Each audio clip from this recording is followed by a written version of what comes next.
Hola, mucho gusto. Me llamo Sergio García Méndez, soy médico especialista en medicina interna y reumatología. El lupus eritematoso sistémico es una enfermedad reumática inflamatoria de etiología autoinmune. Esto significa que las células inmunológicas del cuerpo del enfermo atacan diversas estructuras. En el caso del lupus es una enfermedad que se considera prototipo de la enfermedad autoinmune, ya que puede afectar cualquier órgano o sistema, y esto lo puede hacer desde el inicio del padecimiento o lo puede hacer en el desarrollo de la enfermedad.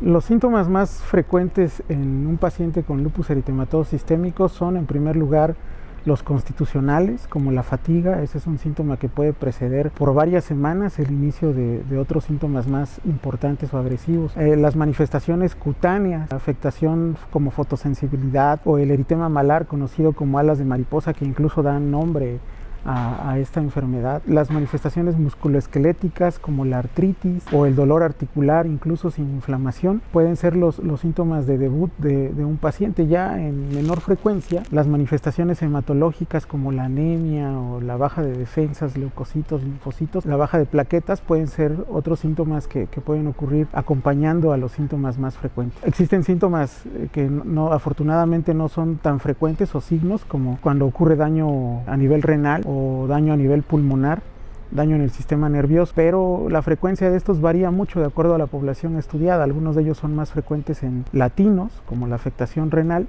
y otros no tanto.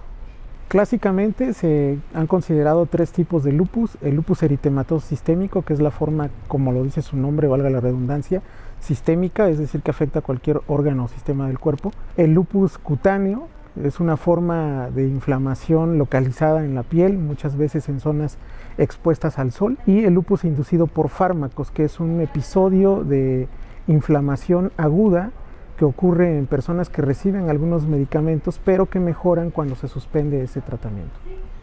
El lupus eritematoso sistémico es la forma generalizada de este padecimiento reumático inflamatorio de etiología autoinmune. Es una enfermedad crónica degenerativa que sin tratamiento puede alcanzar tasas elevadas de mortalidad. En la actualidad, con los medicamentos disponibles, podemos observar tasas de remisión elevadas en comparación con el siglo pasado, y los síntomas más frecuentes, como hemos mencionado, son los constitucionales, las manifestaciones cutáneas, las manifestaciones hematológicas, articulares, renales, afectación en serosas, como puede ser el derrame pleural, derrame pericárdico. Existe en nuestro país un alto porcentaje de pacientes que inician con alta actividad, es decir, con afectación multisistémica, en comparación con otros países.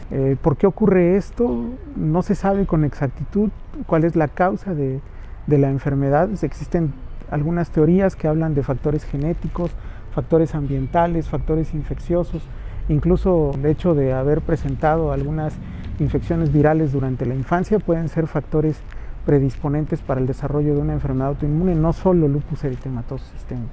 Se han realizado muchos análisis poblacionales para tratar de determinar si existen factores predisponentes para la enfermedad. Hace un rato mencionábamos factores genéticos. En algunas familias existe un componente hereditario importante y que se manifiesta con enfermedad en varios miembros de una misma familia, pero eventualmente diagnosticamos a un paciente con lupus que no tiene ningún antecedente de enfermedad reumática en su familia. Entonces no es una condición que sea inequívoca de enfermedad. Puede ocurrir en personas con o en pacientes sin antecedentes hereditarios. Existen otros factores clásicamente identificados, como la exposición solar. Algunas personas con algunos factores genéticos pueden ser más sensibles a la exposición solar, provocando muerte celular, y con la exposición de algunos autoanticuerpos que se encuentran en el interior de las células, y esto provocar una respuesta inflamatoria.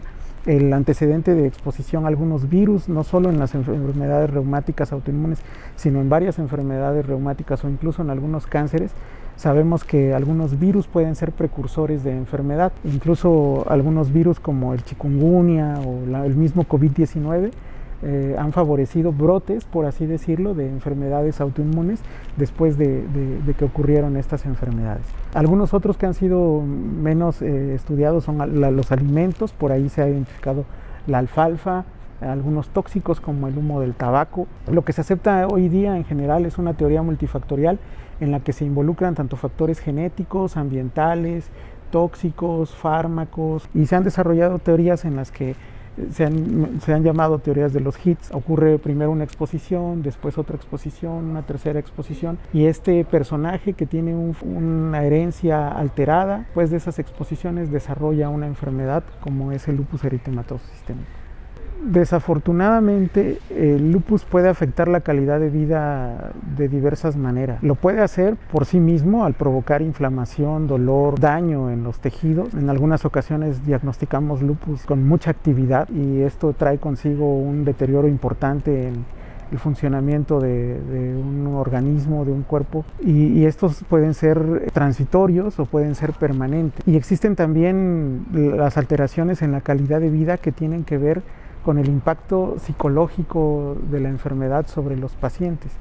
Desafortunadamente, muchas veces las condiciones económicas de nuestro país no permiten un tratamiento integral de nuestros pacientes que deban de incluir a un nutriólogo, a un rehabilitador, a un psicólogo, a un médico, para que sea el tratamiento integral. Entonces los pacientes la mayoría de las veces solventan su tratamiento y nos enfocamos prácticamente a controlar el estado inflamatorio, pero no tenemos un impacto en otras condiciones que podrían ayudar a mejorar esa calidad de vida.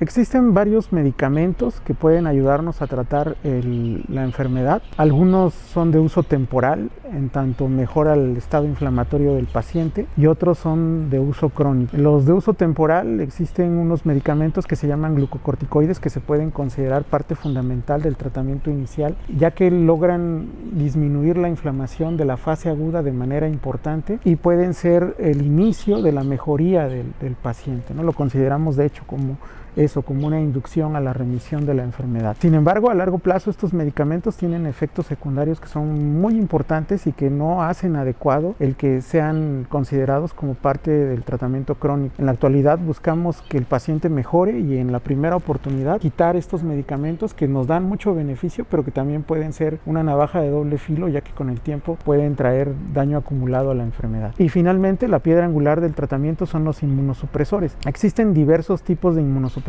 para tratar el lupus y estos deben de ser indicados de acuerdo al grado de actividad de la enfermedad. Así vemos que existen algunos medicamentos que sirven para tratar la artritis en el lupus, las manifestaciones renales en el lupus eritematoso sistémico, o cuando hay demasiada actividad incluso requerimos medicamentos como terapia biológica. Existen tratamientos biológicos como el belimumab que han sido aprobados para el tratamiento de esta enfermedad. Hablando de este tema, es un tanto complicado el tratamiento de los pacientes con esta enfermedad, ya que cualquiera podría pensar que existen muchos medicamentos que han sido aprobados para su tratamiento. Sin embargo, si revisamos exhaustivamente, vamos a encontrar que solamente existen algunos pocos medicamentos que han sido aprobados. Existen muchas moléculas en desarrollo, pero todavía en fases iniciales, algunos ya en fase muy avanzada. El panorama resulta alentador porque ahora existen varias moléculas que han demostrado tener cierta eficacia. Sin embargo, la investigación científica es muy importante y tener un arsenal más amplio para poder adecuarnos a las necesidades de cada paciente y que reciba el tratamiento óptimo para su grado de actividad de la enfermedad.